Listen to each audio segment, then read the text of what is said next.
I'm often asked what my favorite games are, and to tell you the truth, it's a question I kinda hate to answer because when I do, it makes me sound really, really old, and, well, maybe I am, and maybe it's just nostalgia, but almost all of my favorite games are on the PC, specifically from the late 80s to early 90s. I guess I just grew up with them. But if I were to make a list of my favorite games, it would include such titles as XCOM, Master of Orion 2, Syndicate, Civilization 2, games from that era. And even I was surprised to see a shocking number of games on that list that were made by Origin Systems, creator of the Ultima series, which in itself contains about 10 kick-ass games, System Shock, and the Wing Commander series. And they were all so good it was hard for me to pick a favorite. But there was one game in particular that I liked so much I must have played through it completely at least a dozen times. And when Windows 95 came out, it was probably the worst thing that ever happened to a hardcore DOS gamer because, of course, its DOS compatibility mode was largely incompatible with most of my old Origin Systems games. So I've probably spent weeks or months, an embarrassing amount of time, frantically trying to get this game working again to no avail, and I didn't even really have much success until the advent of DOSBox came out, which made running these games a lot easier. But anyway, of all the games I've ever owned, I played this more than any other. It's a spin-off of the classic Wing Commander series called Wing Commander Privateer, and if you haven't heard of it before, I don't blame you. It's a game where you play a Han Solo-ish smuggler trying to make a living in a hostile universe. Maybe a bad smuggler with some nice contraband.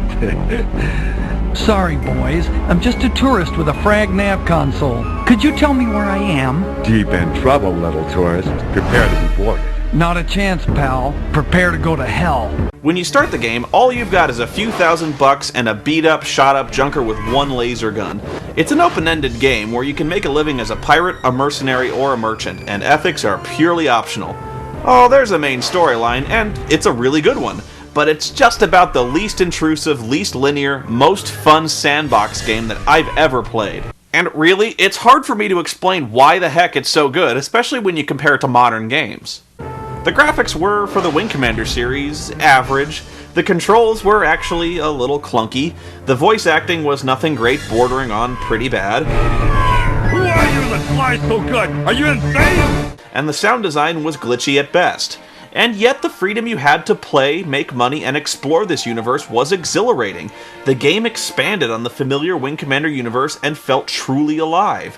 You could buy and configure your ship and weapons depending on how you wanted to make money, any way you wanted, and you had a ton of choices, and all of them were perfectly valid. Being a merchant was surprisingly fun and exciting, especially when you found out that you could land on pirate star bases and become an illegal drug dealer. And you better believe that was controversial back in the day. Hell, you could traffic in human slavery if you wanted. Hell, you could even tractor beam ejected pilots that you shot down into your own cargo hold and then sell them later as human slaves. I mean, Jesus. Talk about adding insult to injury. It's that kind of freedom, that little personal touch of pointless cruelty that makes you feel like a real authentic space bastard. And believe me, I loved every second of it. And this is gonna sound really corny, but it was just so immersive. It really felt like you were flying a rusty shitbox junk freighter in space. I mean, okay, it was slow, clunky, and it controlled like a brick covered in steaming pig crap, but damn it, it was your rusty shitbox. You paid for it, you fixed it, you paid for the missiles, hell, you paid for the gas! And whenever your ship took damage, the sound was a loud, concussive, metallic slamming sound. It felt like a punch in the stomach, because it was your ship getting measurably wrecked. You could do whatever you wanted in this universe, and it was all fun. Hell, I liked it anyway. I just had to tell you all that so you know where I'm coming from when I tell you that its sequel, Privateer 2, The Darkening, is one of the worst, most disappointing, kick-in-the-nuts bad sequels that I've ever played in my life. Even the title is disappointing. The Darkening. It kind of reminds you of Highlander 2, The Quickening, doesn't it? I was fired up about this game like you wouldn't believe. It was clearly an FMV title, which at this point everyone in the world already knew were usually pretty bad, except when Origin Systems made them. The Wing Commander series was spectacularly good, and actually felt like an interactive movie experience. They proved they knew how to do this stuff, and the buzz only increased when we got wind of a star-studded cast worthy of a Hollywood movie. Check this out. The game stars Clive Owen, John Hurt, David Warner, Jurgen Prochnow, David McCallum, and of course, Christopher Walken. This is bullshit. It can't be. Oh, come on, how could this game possibly suck now? Well, the answer to that is surprisingly complicated. When I started doing research and collecting footage for this game, I was lucky enough to stumble on a website that had managed to collect all of the cinematic footage from this game from a high-quality production archive tape instead of the game itself. Which is great, because the footage you'd see from the game is full of these nasty, interlaced black lines. It was just kind of the style to do that for FMV games at the time. Apparently it made the movies play faster or something. But when I watched nothing but the cinematics outside of the game, it was actually really good. I mean, okay, it was cheesy at times. Do you want to be my partner? Oh, it'd be so much fun. And we'd probably fall madly head over heels in love. Everything. Sorry, Sarah, I didn't catch your name. Oh, Louisa, Elizabeth, Einstein, Mayflower, Tennessee, Buttercup, Phillips. But it was almost a decent sci-fi movie. The art direction is weird, borderline silly, but still striking and strangely compelling. Each of the planets has its own unique quirks, each one wild in its own way, but still a familiar feel. The cinematography was unconventional, but at the same time it was dreamlike and heavily atmospheric, capturing a nervous detachment the main character must feel while exploring these new, unfamiliar places. It was an entertaining story, told in a daring, groundbreaking way. It almost felt like the modern Doctor Who series, set about 10 years ahead of its time. And the graphics were, for their time, gorgeous and cutting edge. This was high-res stuff. So why did it suck so bad? Well, it didn't take me long after playing this game again for me to remember why I hated this game so much. The game is virtually unplayable. No, really, it barely fucking works. Back in the day, I remember this game crashed all the goddamn time, but even today on the comparatively much more stable DOSBox systems, this game bombed almost every single time I ran it.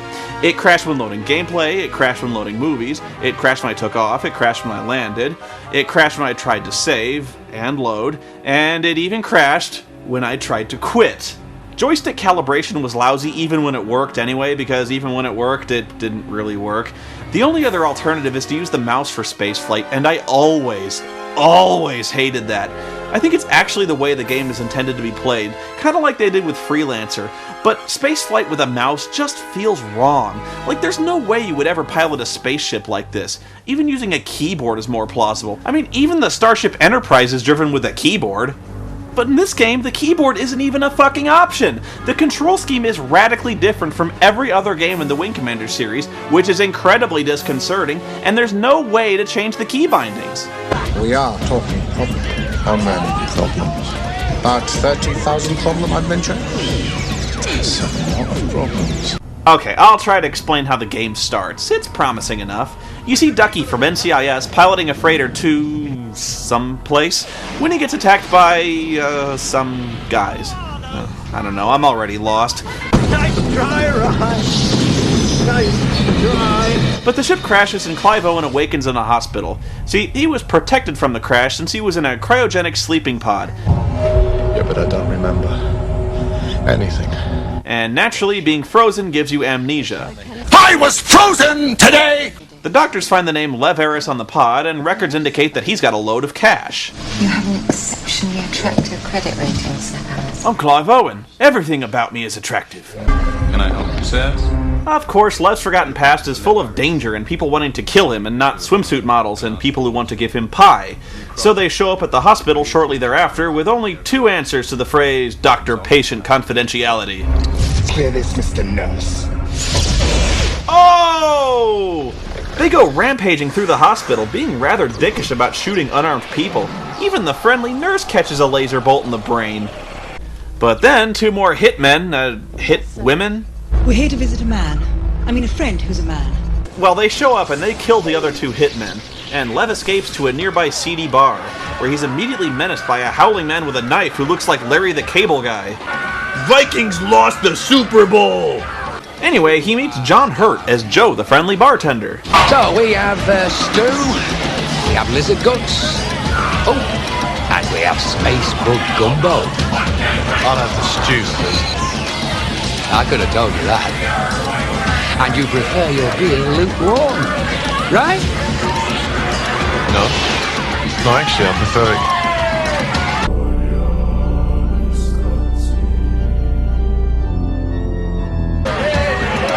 Lukewarm.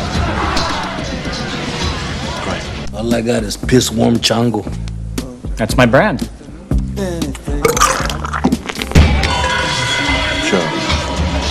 clinching some juicy deals. Not just juicy, terrific. Ooh. Suppliers, wholesalers, shoppers. You might say that I run a very moist establishment. I'm not gonna regret eating that stew, am I? Joe helps you buy a ship, and with that, the game starts, and it's here that fans of the original game begin to realize a few unsettling things. First, this isn't a Privateer sequel. The plot has nothing to do with the original. I've seen some claims online that this is supposed to be in the same universe, only set 100 years in the future, which is complete horseshit, but even if it were true, it's a completely different setting anyway, since it's so far ahead in the future that nothing at all is familiar. Most of your business is conducted in a glorified phone booth, which removes most of the feeling of exploring the different locales, since all the booths look alike anyway. There's no Merchant's Guild, there's no Mercenary Guild, and there's no collecting local rumors from the bartenders. That makes navigation on the planets basically pointless, since all you ever really visit is the booth. Although it is pretty funny to see the people milling around these screens in short, bizarre motion loops. Ouch. Poor guy.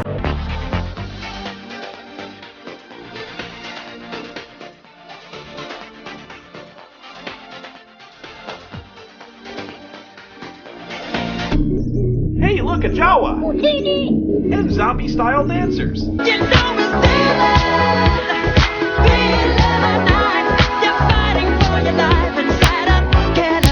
The commodity trading is a complete waste of time. There are far less planets and space stations, and far less interesting trade routes. There are only a few reliably profitable cargo runs, and the game basically tells you what they are from the beginning. There are only a few fluctuations in the economic market, which never booms or busts, and never changes in response to your own activity.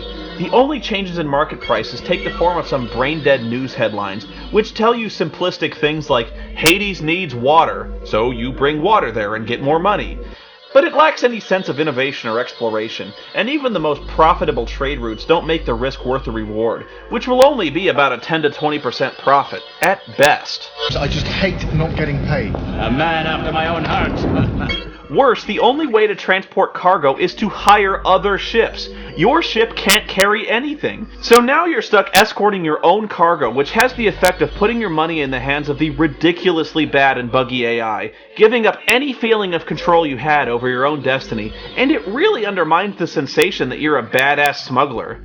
You're not smuggling anything. You're paying someone else to smuggle stuff for you. I can't even begin to tell you how much of a difference that makes. The AI is a joke, almost to the point that there isn't any AI.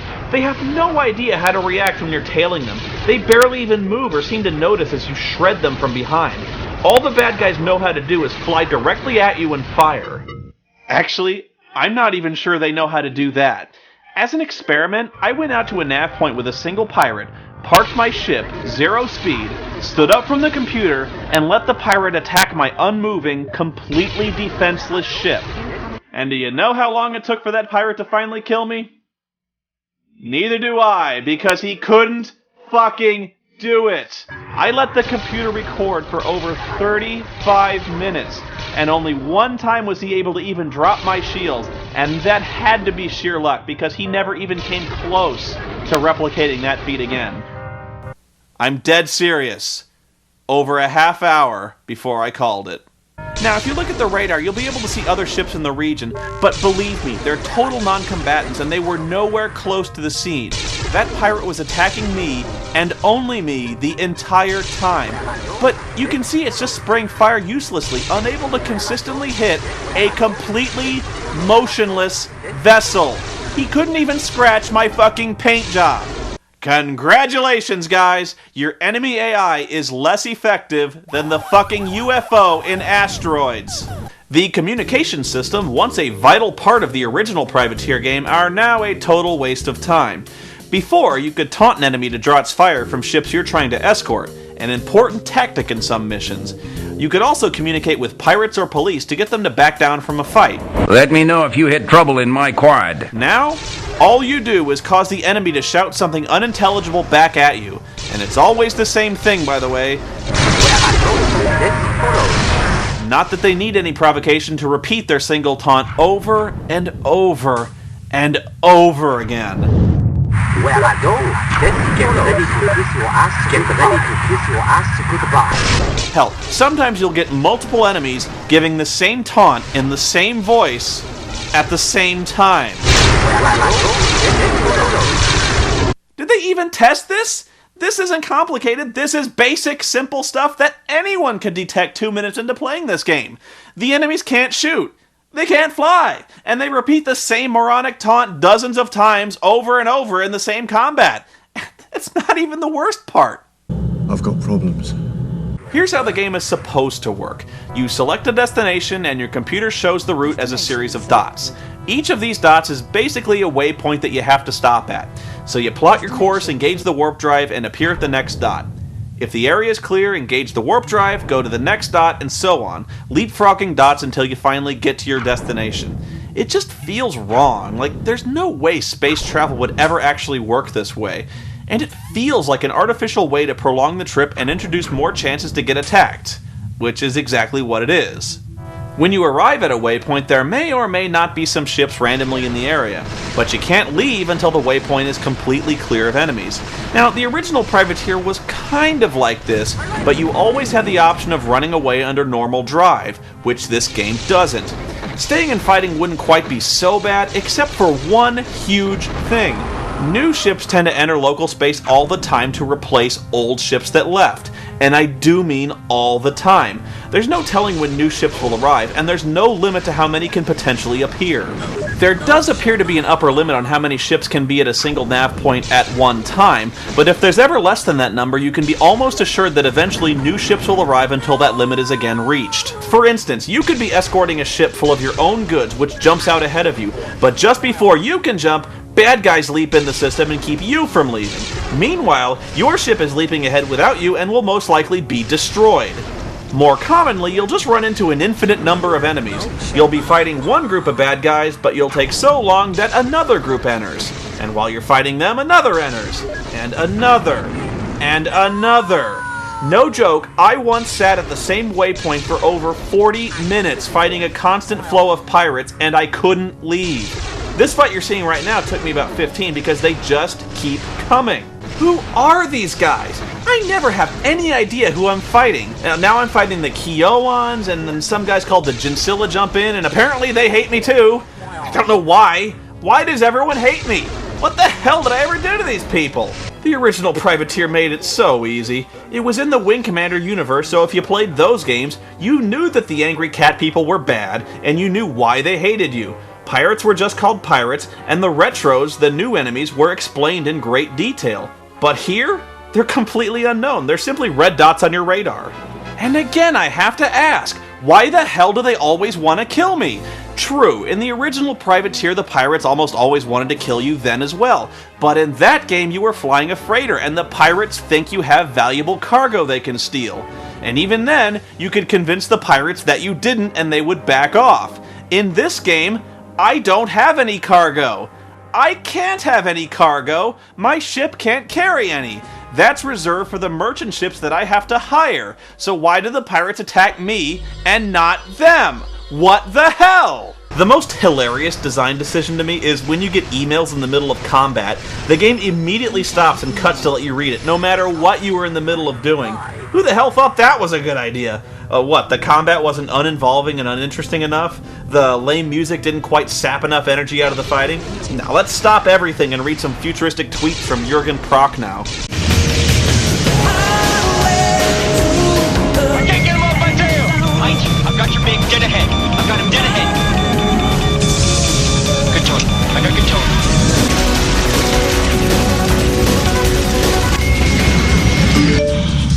Okay, let's get in there. Well, we gotta help ice. Come on, let's get back and engage, Maverick. Come on. It's still good. Get in the gun. Damn it, Maverick! Get in there, Maverick. You can't leave him. Come on. Maverick, what the hell are you doing? Maverick, get in there, for Christ's sake. Ice is in trouble.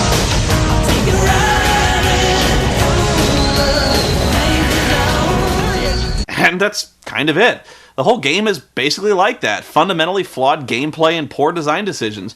What's especially galling to me, though, is that all of these problems had relatively easy fixes. If only the game designers had caught them in testing If only they'd tested them at all, instead of trying to rush out a sloppy, half-finished product. This was a major studio release, not some cheap budget title. We just expected so much more from one of the greatest games of all time. They must have dumped millions into the film production cost, and yet they ship what amounts to a completely broken game? I don't get it. I don't get how a game company with such a great pedigree and library of games shits out a turd this expensive and bad. And the hell of it is, I played this game all the way through anyway, purely because I wanted to see Christopher Walken. Because he's the man. He plays a space cop named David Hassan who wants to bring down the space mafia known as the Kindred. Isn't that some kind of organized crime group? It's the organized crime group. Over the past 40 years, they've infiltrated every aspect of society. Commerce, government, law enforcement. Girl Scouts, pizza delivery, it's crazy! They manipulate stock markets, planetary economies, politics. And anyone who tries to stop them, anyone who tries to get in their way, they're eliminated. Apparently, someone high up in the Kindred wants Lev dead, so Walken figures he can use Lev as bait to lure the Kindred leader out. So he can arrest him, and Lev can find out who he really is.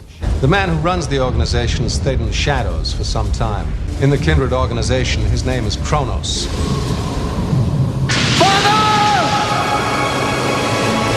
Father! The sleeper has awakened! This is your crusade, Hassan. Who was it? A CIS partner? A lover? Who did the Kindred kill that's burned you so bad? It's got nothing to do with it. Yeah, I think the cameraman just had a stroke. Okay, so Walken brings in the number 2 guy of the Kindred named Reinhardt, played by David freaking Warner. Seriously, the cast of this game is amazing, and Warner completely dominates this scene too, making what could have been a really boring, drawn-out exposition scene into a truly memorable, compelling performance. He tells Lev that his younger brother became head of the Kindred while he was frozen in a cryopod awaiting treatment for a terminal disease. But now that he's cured and the current Kronos is insane from drug addiction, the other Kindred lieutenants want him to take over the organization. And trust me, Warner does a much better job explaining it. Yeah, whoever I was, I've changed. People don't change that much. Some are born wolves, some are sheep. You might be wearing sheep's clothing, but your fangs are showing through. Yeah, well, maybe losing my memory was the best thing that could have happened to me. It's given me a chance to choose who I am. God, this is becoming dangerously close to being a religious experience. Forget it. As soon as all your memories return, you'll be just like you used to be, your father's son. These guys deserved a better game than this. And just in case you think I'm praising the actors a little too much, now for something completely different. Brian Blessed acting like a raging jackass.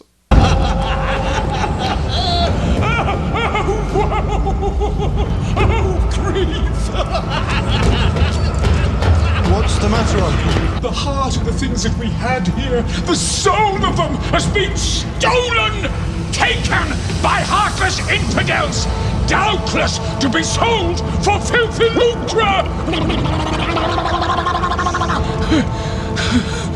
What was this exactly? A small and exquisitely made image of the Lord of the Brews in his aspect as taster. And now, a space cowboy with nuclear farts. Listen up. I'm Ralph McCloud. Mighty pleased to meet you, stranger, on account of you just saving my butt. So yeah, Lev finds out he's the rightful heir to the Kindred space mafia, and he sets out to take back what's his.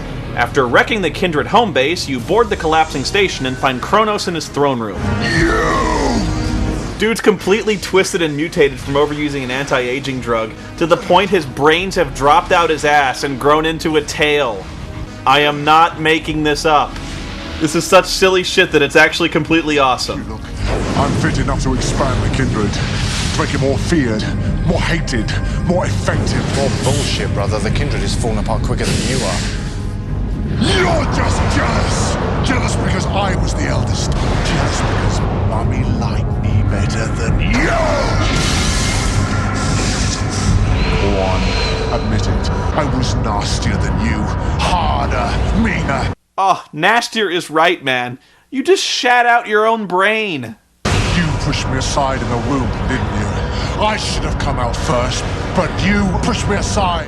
Yeah, my brother and I have this argument so many times. Always the jokes, always the witty replies, always light, always love.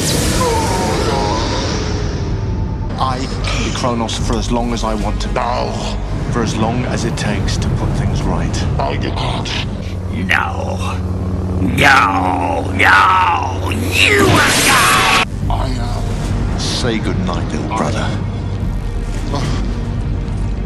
The light. Leave the light on, Mommy. The light. Oh, that's fucking nasty. He squished his ass, tail, brain pimple. And that's exactly what playing this game feels like. Some asshole stomping on my enormous throbbing sack. This game blows my balls. Not only is it lousy, it's lazy. It's one of the worst sequels to one of the best games that I ever played. Origin Systems would never get its groove back after that abomination, only going on and on to make worse games, like the bomb that was Ultima 9 Ascension, and the worst thing to ever bear the Wing Commander title, Wing Commander the Movie. Oh, man.